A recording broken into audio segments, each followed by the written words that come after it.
Hi friends, ನಾನಿವತ್ತು Modi ಕೇರ್ನ well product ಆಗಿರೋ noni ಬಗ್ಗೆ ಹೇಳಬೇಕು ಅಂತ ಇದ್ದೀನಿ. ಅಂದರೆ ನೋನಿ ಜ್ಯೂಸ್. ಇದರಲ್ಲಿ ಕೋಕು ಮತ್ತು ನೋನಿ ಎರಡು ಅಂಶಗಳ ಇರೋದ್ರಿಂದ ಅದನ್ನು ಹಣ್ಣುಗಳ ರಸಾಯನ ಅಂತ ಕರಿತೀವಿ. ಈ ಎರಡೂ ಅಂಶಗಳನ್ನು ಒಳಗೊಂಡಿರೋದ್ರಿಂದ ದೇಹದ ಆರೋಗ್ಯ ಮತ್ತು ರಕ್ಷಣೆಗೆ ಬೇಕಾಗಿರೋ ಗುಣಗಳನ್ನು ಇದು ನೀಡ್ತಾ ಹೋಗೋದ್ರಿಂದ ಹಲವಾರು ಸಮಸ್ಯೆಗಳಿಗೆ ಪರಿಹಾರವನ್ನು ನಾವು ಇದರಿಂದ ತಗೋಬೋದು. ಈ ನೋನಿಯಲ್ಲಿ vitamin A, vitamin B, vitamin C ಇರೋದ್ರ ಜೊತೆಗೆ ಮಿನರಲ್ಸ್, ಕ್ಯಾಲ್ಶಿಯಂ, ಪೊಟ್ಯಾಷಿಯಂ, ಐರನ್ ಮತ್ತು ಫಾಸ್ಫರಸ್ ಅಂಶಗಳನ್ನು ಇದರಲ್ಲಿ ನೋಡ್ಬೋದು. ಇದರಲ್ಲಿ ಆ್ಯಕ್ಟಿವ್ ಕಾಂಪೊನೆಂಟ್ಸ್ಗಳು ಇರೋದ್ರಿಂದ ಅವೈಲಬಲ್ ಫಾರ್ಮಲ್ಲಿರುತ್ತೆ. ದೇಹಕ್ಕೆ ಬೇಕಾಗಿರೋ ರೋಗ ನಿರೋಧಕ ಶಕ್ತಿಯನ್ನು ಇದು ನೀಡ್ತಾ ಹೋಗುತ್ತೆ. ನಮ್ಮ ದೇಹದ ಔಷಧ ಗುಣಗಳನ್ನು ಒಳಗೊಂಡಿರೋ ಅಂಶಗಳನ್ನು ಇದು ನೀಡ್ತಾ ಹೋಗೋದ್ರಿಂದ ಇದು ಹೆಚ್ಚು ಅಂಗಾಂಗಗಳಿಗೆ ಕಾರ್ಯನಿರ್ವಹಿಸೋಕ್ಕೆ ಸಹಾಯ ಮಾಡ್ತಾ ಹೋಗುತ್ತೆ. ಈ ನೋನಿ ಜ್ಯೂಸ್ನ ಉಪಯೋಗಗಳು ಏನು ಅಂತ ನಾವು ತಿಳ್ಕೊಳ್ಳೋದಾದರೆ, ಬಿ ಪಿ, ಶುಗರ್ನ ಕಡಿಮೆ ಮಾಡ್ತಾ ಹೋಗುತ್ತೆ. ಮೂಳೆ ನೋವು ಇರ್ಬೋದು, ಚರ್ಮ ವ್ಯಾಧಿಯನ್ನು ನಿವಾರಣೆ ಮಾಡುತ್ತೆ. ಹೊಟ್ಟೆ ನೋವು, ಗ್ಯಾಸ್ಟ್ರಿಕ್ಕು ಎಲ್ಲದನ್ನು ಕಡಿಮೆ ಮಾಡ್ತಾ ಹೋಗುತ್ತೆ. ಮತ್ತು ನಿದ್ರಾಹೀನತೆ ನಿವಾರಣೆ ಮಾಡುತ್ತೆ. ದೇಹದಲ್ಲಿರೋ ಕಲ್ಮಶಗಳನ್ನ ಹೋಗಲಾಡಿಸುತ್ತೆ. ಉರಿ, ಕಜ್ಜಿ, ಅಲರ್ಜಿ, ತುರಿಕೆ ಏನಿರ್ಬೋದು ಅದನ್ನೆಲ್ಲ ದೂರ ಮಾಡುತ್ತೆ. ಮತ್ತು ಕಿಡ್ನಿ, ಲಿವರ್, ಹೃದಯ ಹೆಚ್ಚಾಗಿ ಕಾರ್ಯನಿರ್ವಹಿಸೋ ಹಾಗೆ ಮಾಡುತ್ತೆ. ರಕ್ತವನ್ನು ಶುದ್ಧೀಕರಿಸುತ್ತೆ. ಜೀರ್ಣಶಕ್ತಿಯನ್ನು ಹೆಚ್ಚಿಸಿ ದೇಹಕ್ಕೆ ಶಕ್ತಿಯನ್ನು ಕೊಡುತ್ತೆ. ಜೀವಕೋಶಗಳಿಗೆ ಹಾನಿಯಾಗದಂತೆ ಹೆಚ್ಚು ಉತ್ಪತ್ತಿಯಾಗೋ ಥರ ಮಾಡುತ್ತೆ. ಮತ್ತು ಕ್ಯಾನ್ಸರನ್ನು ತಡೆಗಟ್ಟೋ ಹಾಗೆ ಮಾಡುತ್ತೆ. ದೇಹದಲ್ಲಿರುವಂಥ ಹುಣ್ಣು, ಗೆಡ್ಡೆಯನ್ನು ತೆಗೆದು ಹಾಕುತ್ತೆ. ಕೀಲು ನೋವು, ಊತ, ಸಂದು ನೋವು, ಬೆನ್ನು ನೋವುಗಳಿಗೆ ನಿವಾರಣೆಯನ್ನು ಕೊಡುತ್ತೆ. ಮತ್ತು ಸ್ತ್ರೀಯಲ್ಲಿ ಕಾಣಿಸಿಕೊಳ್ಳುವಂಥ ಬಿಳಿ ಸೊರಗಿರ್ಬೋದು, ಸ್ತನ ಕ್ಯಾನ್ಸರ್, ಗರ್ಭಕೋಶದ ತೊಂದರೆ ಏನಿರುತ್ತೆ ಅದನ್ನೆಲ್ಲ ನಿವಾರಣೆ ಮಾಡೋದಕ್ಕೆ ಇದು ಸಹಾಯ ಮಾಡುತ್ತೆ. ಹಾಗೆ ಇದು ಯಕೃತ್ತಲ್ಲಿರೋ ಸಮಸ್ಯೆಗಳು ಏನಿದೆ ಅದನ್ನು ನಿವಾರಣೆ ಮಾಡ್ತಾ ಹೋಗುತ್ತೆ. ಮತ್ತು ರಕ್ತವನ್ನು ಶುದ್ಧಿ ಮಾಡೋದ್ರಿಂದ ಆಲ್ಮೋಸ್ಟ್ ನಮ್ಮ ಸಮಸ್ಯೆಗಳಿಗೆ ಪರಿಹಾರವನ್ನು ನಾವು ಕಂಡುಕೊಳ್ಳಬಹುದು.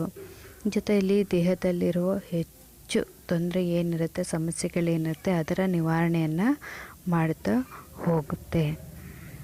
ನಾವು 2008ನೇ ಇಸವಿಯಲ್ಲಿ ಅಬ್ದುಲ್ ಕಲಾಂ ಅವರು ಸ್ಪೀಚನ್ನು ಕೊಟ್ಟಿದ್ದರು. ಅದರಲ್ಲಿ ನೋನಿ ಬಗ್ಗೆ ಒಂದು ಮಾತನ್ನು ಹೇಳಿದ್ದಾರೆ. ಅಂದರೆ ಅವರು ಕೊಟ್ಟಂಥ ಒಂದು ಸ್ಪೀಚಲ್ಲಿ ನೋನಿ ಜ್ಯೂಸ್ ತೆಗೆದುಕೊಳ್ಳುವುದು ಎಷ್ಟು ಉತ್ತಮ ಅನ್ನೋದ್ರ ಬಗ್ಗೆ ಹೇಳಿದ್ದಾರೆ. ಅದು ಏನು ಅನ್ನೋದಾದರೆ, ನೋನಿಯಲ್ಲಿ ಅತಿ ಶಕ್ತಿಯುತವಾದ ಆ್ಯಂಟಿ ಆಕ್ಸಿಡೆಂಟ್ ಸುಗುಣಗಳಿವೆ ಅಂತ ಹೇಳಿದ್ದಾರೆ. ಅಂತ ಒಬ್ಬ ಸೈಂಟಿಸ್ಟೇ ನಮಗೆ ಇದ್ರ ಬಗ್ಗೆ ಹೇಳಬೇಕಾದ್ರೆ ನಾವು ಇನ್ನು ಎಷ್ಟರ ಮಟ್ಟಿಗೆ ನಮ್ಮ ದೇಹದ ಬಗ್ಗೆ ಕಾಳಜಿ ತೋರಿಸಿ ನಾವು ಇದನ್ನು ಬಳಸ್ತಾ ಹೋಗಬೇಕು ಅನ್ನೋದನ್ನು ತಿಳ್ಕೋಬೇಕು. ಫ್ರೆಂಡ್ಸ್, ನಾನು ಇಲ್ಲಿ ಕೆಲವೊಂದು ಮಾಹಿತಿಯನ್ನು ನಿಮ್ಗೆ ಕೊಟ್ಟಿದ್ದೀನಿ. ಮತ್ತು ಇದ್ರ ಹೈಪರ್ ಚಟುವಟಿಕೆಗಳನ್ನು ಕಡಿಮೆ ಮಾಡೋಕ್ಕೆ ಸಹಾಯ ಮಾಡುತ್ತೆ. ಜೀರ್ಣಕ್ರಿಯೆಯನ್ನು ಸುಧಾರಣೆ ಮಾಡೋ ಥರ ಮಾಡುತ್ತೆ. ಅದ್ರ ಜೊತೆಗೆ ಖಿನ್ನತೆಯನ್ನು ಕಡಿಮೆ ಮಾಡಿ ಮೆಮೊರಿಯನ್ನು ಹೆಚ್ಚಿಸೋ ಥರ ಮಾಡುತ್ತೆ. ಕೂದಲು ಉದುರೋದನ್ನು ತಡೆಗಟ್ಟೋದಕ್ಕೆ, ಆಮೇಲೆ ಕಿರಿಕಿರಿಯನ್ನು ನಮಗೇನೋ ಒಂಥರ ಕಿರಿಕಿರಿ ಅನ್ನಿಸ್ತಾ ಇರುತ್ತೆ, ಆಯಾಸ ಆಗ್ತಾ ಇರುತ್ತೆ, ಅದನ್ನೆಲ್ಲ ನಿವಾರಣೆ ಮಾಡೋಕ್ಕೆ ಸಹಾಯ ಆಗಿದೆ. ನಾನಿಲ್ಲಿ ಕೆಲವೊಂದು ಪೋಸ್ಟನ್ನು ಹಾಕಿದ್ದೀನಿ, ಅದನ್ನು ನೀವು ನೋಡ್ಬೋದು. ಕೇವಲ ನೋನಿ ತಗೊಳ್ಳೋದೇ ನಮಗೆ ಅಷ್ಟೊಂದು ಸಮಸ್ಯೆಗಳಿಗೆ ಪರಿಹಾರ ನೀಡುತ್ತೆ. ಅದ್ರ ಜೊತೆಗೆ ನೋನಿಗೆ ಜೊತೆಯಲ್ಲಿ ಮತ್ತೊಂದು ಕೆಲವೊಂದು ಮೋದಿ ಕೇರ್ನ ಪ್ರಾಡಕ್ಟ್ಗಳನ್ನು ನಾವು ಆ್ಯಡ್ ಮಾಡಿ ತಗೊಳ್ಳೋದ್ರಿಂದ ನಮ್ಮ ಎಲ್ಲ ಸಮಸ್ಯೆಗಳಿಗೆ ಪರಿಹಾರ ನಮಗೆ ನೋನಿಯಲ್ಲಿದೆ ಮತ್ತು ನಮ್ಮ ಮೋದಿ ಕೇರ್ ಪ್ರಾಡಕ್ಟ್ನಲ್ಲಿ ಇದೆ.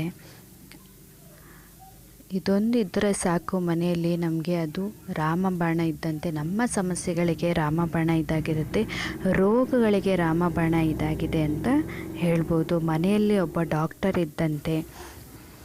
ಇದು ತೂಕವನ್ನು ಕಡಿಮೆ ಮಾಡೋದಕ್ಕೆ ಕೂಡ ಸಹಾಯ ಮಾಡುತ್ತೆ. ನೈಟ್ರಿಕ್ ಆಕ್ಸೈಡ್ ಉತ್ಪತ್ತಿ ಮಾಡೋದ್ರಿಂದ ಹೆಚ್ಚು ಕೊಬ್ಬನ್ನು ಹೊರಹಾಕುತ್ತೆ. ಅಂದರೆ ನಮ್ಮ ದೇಹದ ತೂಕವನ್ನು ಕಡಿಮೆ ಮಾಡೋಕ್ಕೆ ಇದು ಸಹಾಯ ಮಾಡ್ತಾ ಹೋಗುತ್ತೆ. ಮತ್ತು ಇದ್ರ ಜೊತೆ ಬರೀ ವಿಟಮಿನ್ ಮಾತ್ರ ಇರೋದಲ್ಲದೆ 150ಕ್ಕೂ ಹೆಚ್ಚಿನ ಪೋಷಕಾಂಶ ಇದರಲ್ಲಿ ನಾವು ನೋಡ್ಬೋದು.